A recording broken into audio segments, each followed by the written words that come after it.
At 4:17 a.m. Persian Gulf time, USS Stockdale, an Arleigh Burke-class guided missile destroyer, is conducting routine freedom of navigation operations 47 kilometers north of the Strait of Hormuz.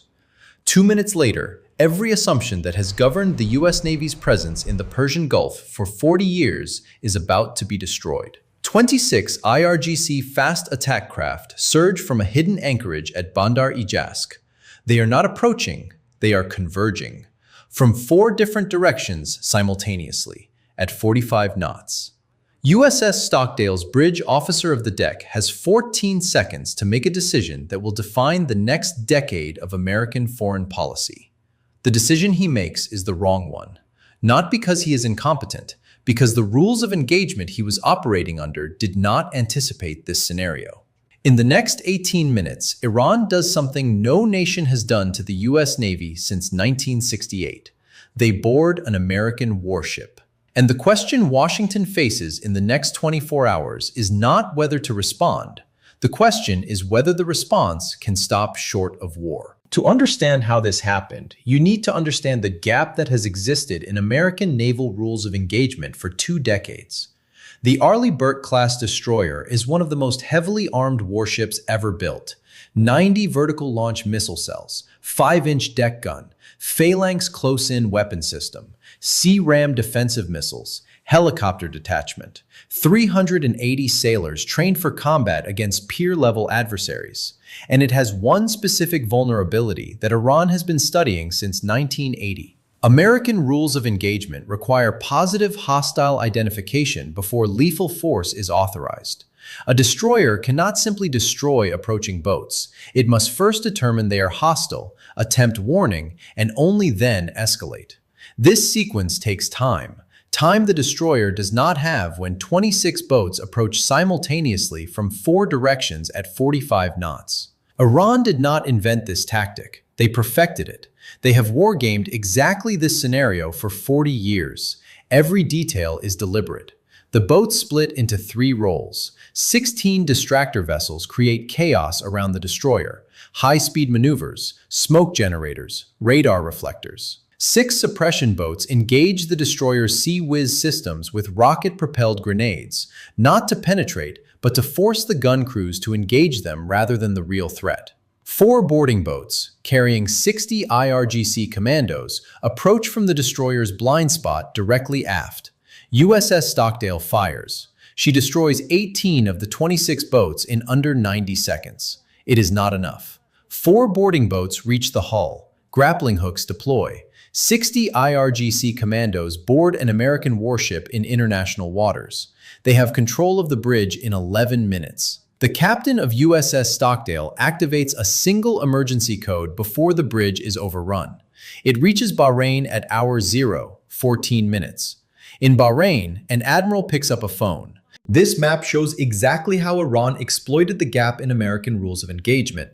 USS Stockdale here, center. 47 kilometers north of Hormuz. Routine patrol speed. Crew at standard readiness, not battle stations. 26 IRGC boats approach in 3 waves. Wave 1, 16 distractor vessels, approach from northwest, north, and northeast. They split the destroyer's attention. Stockdale's combat system tracks them as low-priority surface contacts.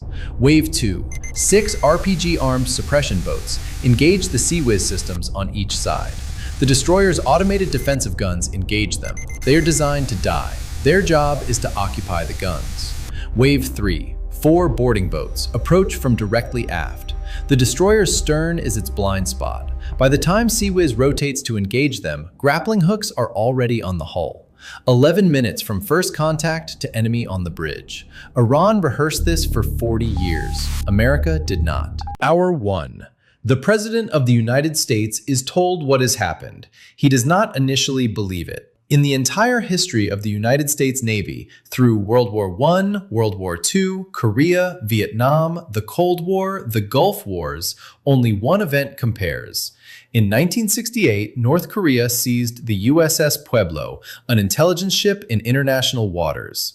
The crew was held for 11 months. America did not respond militarily. The political damage was incalculable. Iran has just done it again. to a warship with a 380-person crew in 2024. Hour 2. The decision the president faces has no good answer. Option 1. Immediate military action. Bomb the captured destroyer with American aircraft to prevent its capture from being completed. Cost: 380 American sailors die, killed by American weapons. The political and moral consequences are catastrophic. Option 2. Storm the destroyer with U.S. Navy SEALs. The destroyer is in Iranian waters now. IRGC boats are towing it toward Bandar-e-Jask at 8 knots. SEAL Team 6 can be there in 6 hours. Cost: combat boarding of a captured American ship in Iranian territorial waters. This is war. Option 3. Negotiate. Accept that 380 American sailors are now hostages. Pay whatever price Iran demands. Cost: the United States Navy will never operate the same way in any contested water again. Every adversary on Earth will study this and learn that capturing American warships is possible. Hour 4. The president chooses something none of his advisors expected. He chooses all 3 options simultaneously. And the 4-track response that begins at Hour 4 is the most sophisticated American military operation since the Iran hostage crisis of 1979. Except this time, America has learned the lessons of that failure. Hour 4. America moves on 4 tracks simultaneously. Track 1. Military pressure. USS Gerald Ford emerges from Gulf of Oman at flank speed. 2 destroyer squadrons block every exit from the Persian Gulf. The captured Stockdale cannot reach Bandar-e-Jask without passing through American naval forces. The clock starts running on Iran's window to extract the prize. Track 2. Air dominance. 24 F-35Cs and FA-18s establish complete air dominance over the Persian Gulf. Any Iranian aircraft that launches is engaged. Any Iranian missile site that activates becomes a target. The captured destroyer is escorted by IRGC boats. Those boats are now operating in airspace controlled completely by the United States. Track 3. Special Operations. SEAL Team 6 embarks on USS America at Hour 5. Their mission is not yet authorized, but they are 90 minutes from a recovery operation if the order comes. Track 4. Diplomatic and Cyber. A direct call goes from Washington to Tehran. The message is delivered through an intermediary in Oman. 3 sentences. Return the ship, return the crew. We will negotiate everything else. Simultaneously, at Hour 6, U.S. Cyber Command activates pre-positioned access in Iranian military networks. The IRGC commanders coordinating the captured destroyer's tow find their communication systems experiencing unexplained technical difficulties. Their orders take longer to arrive. Their situational awareness degrades. And at Hour 7, something that has not been done in American military history occurs.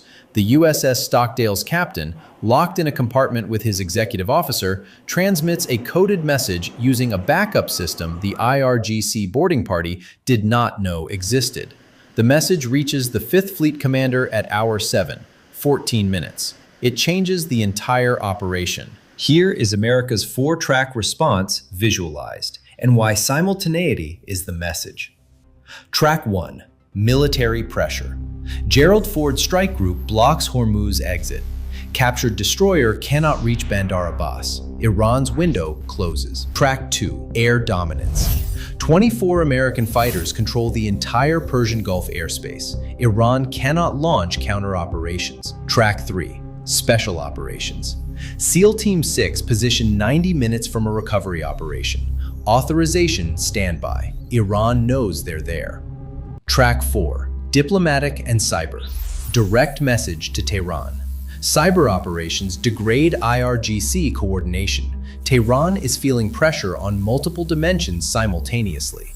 And the captain's secret transmission at Hour 7 adds a 5th track nobody planned for.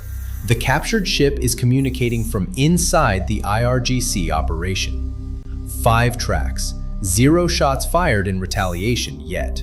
This is the most coordinated American naval response since Operation Praying Mantis, and Iran is starting to realize what they've actually captured. Hour 8. The captain's transmission revealed something no one expected. The IRGC boarding party, 60 commandos, has not actually secured the entire ship. They control the bridge, the combat information center, and the engine room. They do not control the weapons magazines. They do not control the auxiliary command station in the secondary ship control room. And they do not know that the captain and his executive officer are still alive, locked in a separate compartment with backup communications. The captain's message contains coordinates, not where the ship is, where the ship will be in 6 hours, based on current tow speed and the IRGC's announced destination. And he requests something specific, not a rescue, an interception. Hour 10. SEAL Team 6 is authorized for the operation, but it is not a hostage rescue in the traditional sense. It is a counter-boarding operation. 60 SEALs deploy from USS America in MH-60 helicopters at low altitude. They approach the captured Stockdale not from above, but from below the radar horizon. Hour 11. The SEALs board the destroyer the same way the IRGC did, except they board from the same blind spot Iran exploited, while the IRGC commandos are concentrated on the bridge expecting an aerial rescue attempt. The captain unlocks the auxiliary control room as the SEALs reach his deck. Hour 12. USS Stockdale is back in American hands. Hour 13. 22 IRGC commandos surrender. 38 are dead. American casualties, 4 SEALs, 7 sailors.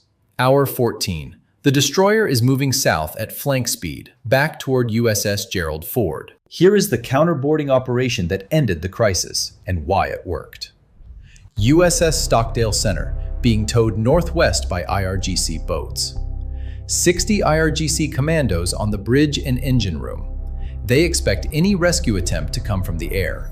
60 U.S. Navy SEALs approach in MH-60 helicopters, low altitude, below radar horizon. They use the same stern blind spot Iran exploited at hour 0, except this time, the SEALs know the ship layout perfectly. They have schematics. They have the captain's coordinates from inside. The IRGC commandos are concentrated on the bridge expecting aerial assault. The SEALs board from below. The exact tactic that captured the ship is the exact tactic that recaptures it. Iran taught America how to board this ship. America used the lesson to take it back. 2 hours, 7 American casualties. Mission complete. Hour 24. USS Stockdale is back under USS Gerald Ford's protection. Iranian state television announces a great victory, claiming they captured an American warship and forced its retreat. The narrative ignores that the ship was recaptured, that 38 IRGC commandos are dead, that Iranian naval infrastructure took a beating in the response. But here is what Tehran cannot ignore, and what the rest of the world cannot ignore either. Iran has just taught every adversary of the United States Navy a tactical lesson. They demonstrated that a swarm boarding operation against an Arleigh Burke destroyer is possible. They proved that American rules of engagement can be exploited. They showed the world a vulnerability the Pentagon spent 40 years denying existed. And in exchange, Iran has lost approximately every strategic position they held in the Persian Gulf. The United States announces 3 new permanent military installations in the region within 48 hours of the recovery. Saudi Arabia formally offers 2 new bases for American Carrier Strike Group operations. The UAE expands the Al Dhafra Air Base. Bahrain accelerates upgrades to 5th Fleet headquarters. Every Gulf state that was hedging between Iran and America just made their decision. Publicly, permanently. American naval rules of engagement are formally rewritten within 72 hours. The positive hostile identification requirement is suspended for any vessel approaching American warships above 25 knots. Every IRGC fast attack boat is now considered hostile if it enters a defensive perimeter. Iran captured an American warship. Iran lost the warship 12 hours later, and in the process, Iran lost the Persian Gulf. That was not the plan. USS Stockdale is back in Bahrain undergoing repairs. The 11 American casualties, 4 SEALs and 7 sailors, received military honors. The 22 surrendered IRGC commandos are now in American custody, and the question that emerged from the operation will not stop being asked. Iran did this once. They have studied it, they have practiced it, they have proven it works. Will they try it again? More importantly, will the next adversary of the United States Navy try it? China studied this operation in real time. So did Russia. So did North Korea. USS Stockdale survived the boarding. American naval doctrine did not. And rebuilding doctrine takes longer than rebuilding ships.